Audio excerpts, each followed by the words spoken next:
Hi, I'm Jenny, one of the plant doctors here at Moana Nursery, and today we're going to talk about 5 common planting mistakes that we see. Number 1 is digging or planting too deeply. Remember, what you want is shallow and wide.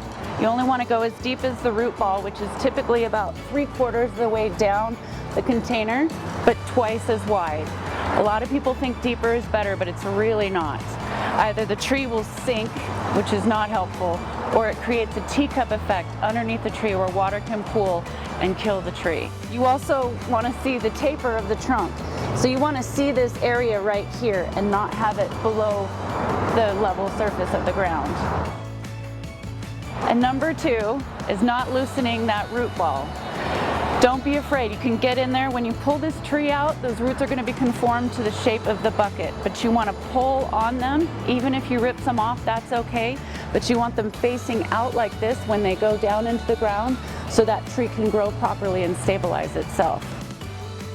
Number 3, everybody likes rocks and DG. It looks neat and clean, but we're seeing a lot of trees that have it all the way up to the trunk, and you don't want to do that. They want a wide berth of mulch right underneath the tree. That mulch will absorb any excess heat and allow for those roots to breathe. The rocks also reflect heat, which can increase your chance of scorching, whereas mulch allows those tender roots to breathe well. Number 4, placing the emitters too close to the trunk. The water-absorbing roots are out here, almost at the edge of the root base, the root ball. You don't want these emitters anywhere near the stabilizing wood.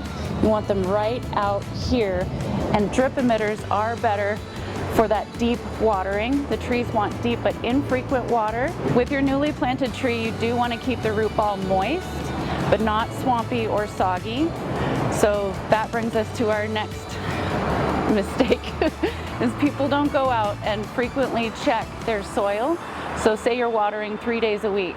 After those days of rest, you want to go out right before it's going to water, and you can dig your fingers in the soil. You can use a screwdriver if you want.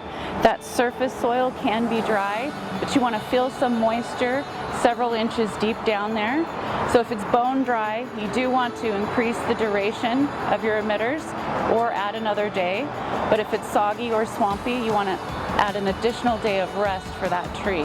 Those roots are like the lungs of the tree. They need just as much oxygen as they do water. You do want to use 30% of the soil amendment, 70% of your native soil, mixing it all up, and of course using your starter fertilizer that stimulates that root growth.